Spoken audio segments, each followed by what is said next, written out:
Welcome. I'm Dr. Sherilyn, and I'm here today to talk to you about Unstuck.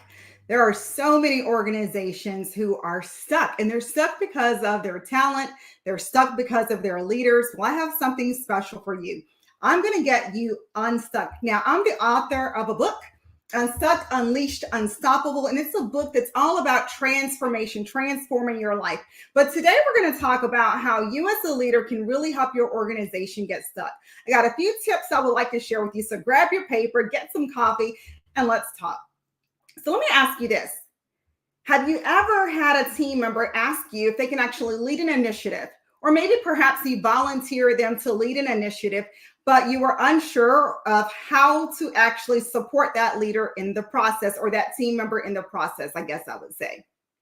What I found is that a lot of leaders will provide clear instructions. Instead of telling a team member you want them to get from point A to point Z, what happens is that your fear allows you to tell them every single step along the way in the process. And that stifles creativity as well as innovation. So my tip for you in that instance would be to sit back, observe the team member, ask them if do they have any questions? What's their project plan? Give them some ideas of what you're thinking, but allow them to do the thinking. So don't take over the project and make it become exactly your own unless it absolutely has to be that way.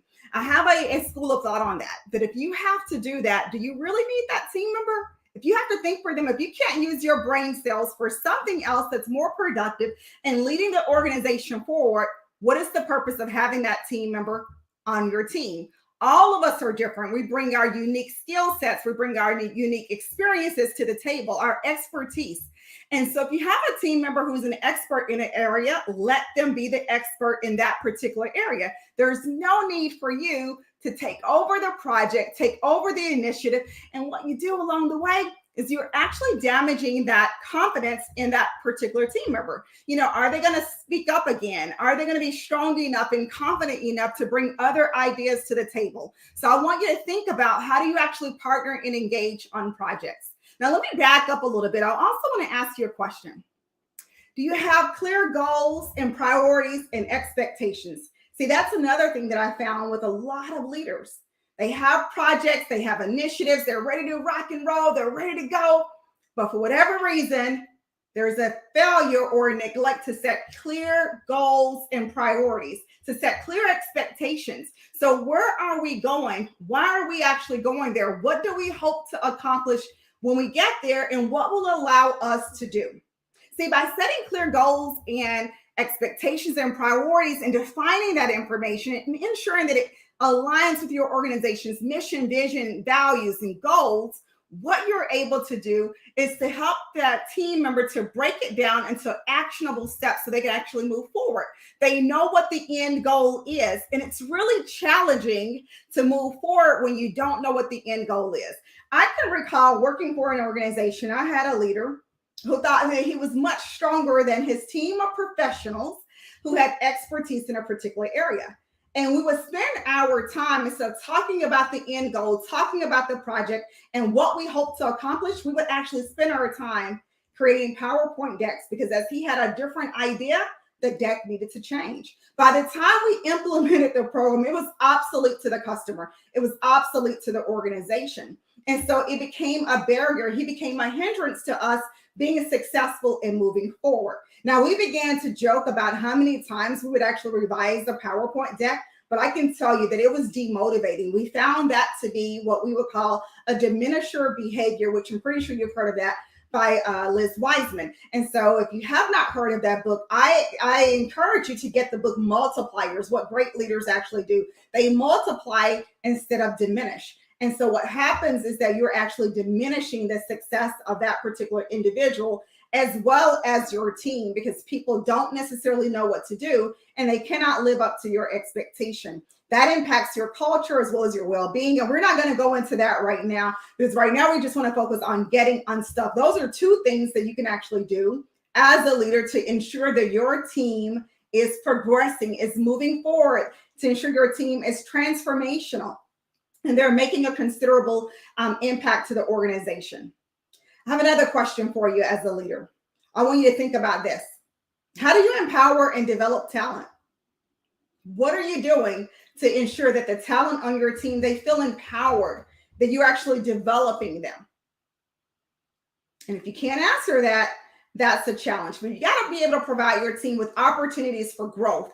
Some people say, well, what if I continue to pour into them, or I continue to invest in them, or I send them to this particular program, or I get them this mentor? And what if they leave my team or they leave the organization? Well, I got two principles on that, two thoughts rather on that. Number one, if they leave your team and stay with the organization, your organization retains that knowledge. People see that your organization is actually growing leaders, they're developing leaders, there are opportunities for growth there. What happens is when the people are not growing, they stop growing. They become stagnant. Sometimes they become, especially your performers, they become maybe bitter or angry or unhappy. And that trickles down into your entire team. So I want to encourage you to provide cross-functional opportunities for them to grow and develop. I want you to encourage you to provide rotational programs for them to grow and develop and move to their next level, to help them to be able to, find meaningful work in your organization so that your organization doesn't stay stuck. See, what happens is when they leave the organization and they take that knowledge with them, then the challenge there is, what are we going to do? It puts you in a pickle then, and you're trying to play defense rather than playing offense. So I want to encourage you to allow your team members to grow, to develop, to work on other teams, to figure out what is it that they really want to do when they grow up. Sometimes they don't know, but the opportunity to do something else maybe cements that I love what I do now, or provides the opportunity for them to find something else later. It's your job as a leader, though, to empower them. Give them the tools and the resources that are needed to be successful, and then get out of their way. Be there to support them. Be there to remove barriers and roadblocks. But I want you to, allow them to foster, to foster a culture of innovation, creativity, growth, and development. And it only happens by embracing change. See, as a leader, you have to be open-minded. You got to be open to new, fresh ideas and perspectives. You got to be open to growing. You got to be open to helping people to move to their next level, to move to another dimension. You cannot lead out of fear, because when you lead out of fear, then you're stuck. You're stuck. So you want to be able to say, you know what? Hey, I have something new that I can offer to my team. I have something new that I can offer to the organization. I love that there's more than one way normally to do something. I see so many times the leaders say, it has to be this way. It's rarely where it has to be this way.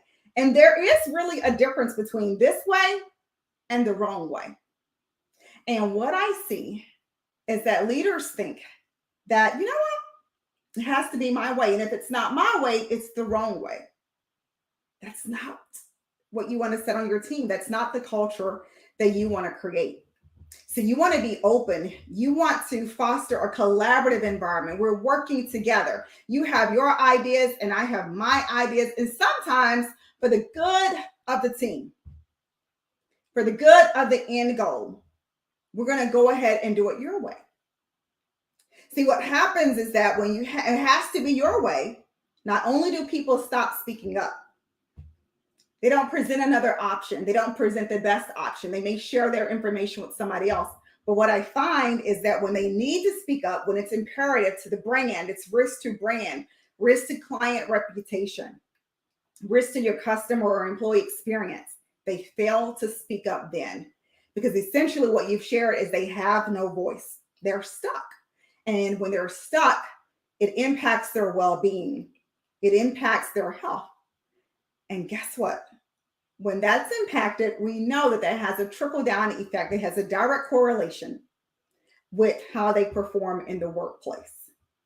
And so I want you to think about getting unstuck as an organization. As a leader, how do you move out of your own way?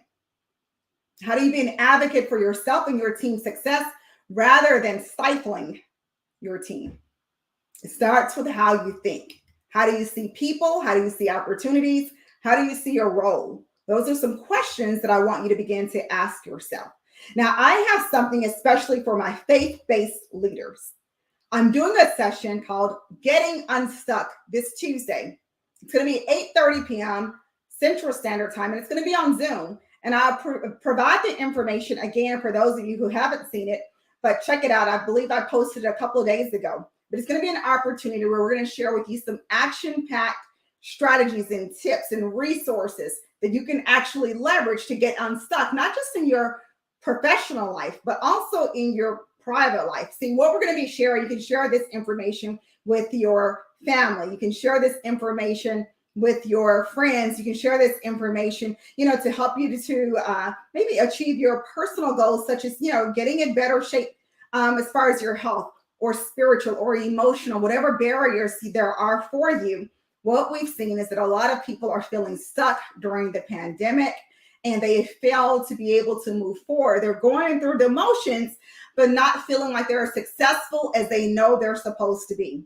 So I have something special that I want to share with you. I'm going to be teaming up with Prophetess Janice Mixon. We're going to be on her Zoom session, and we're going to be sharing with you some strategies as well as some principles and some faith-based tips that you can actually use to get unstuck, stay unstuck, and gain momentum in your life. I want you to meet me there and to bring somebody with you. I have a special treat that I'll provide after that for Prophetess Janice Mixon's listeners and a Call to Arms Ministries. I cannot wait to see you guys back here next week. I have something special just for you. Oh, and one more thing, do not forget this. I have a free resource guide for you. It's called Unlocking the Secrets to Superior Talent. Discover the strategies employed by the world's top organizations to create and sustain high-performing teams. So if you like the information you just heard, you definitely want to make sure that you get your hands on this guide. The only thing that you have to do, I've made it quite simple and easy for you, is to send me a message with the word talent secrets. Again, that's talent secrets. So send me a message with the word talent secrets, and I'll be sure to get that resource guide to you. I cannot wait to see you next week. To your continued success, Dr. Sherilyn Payne.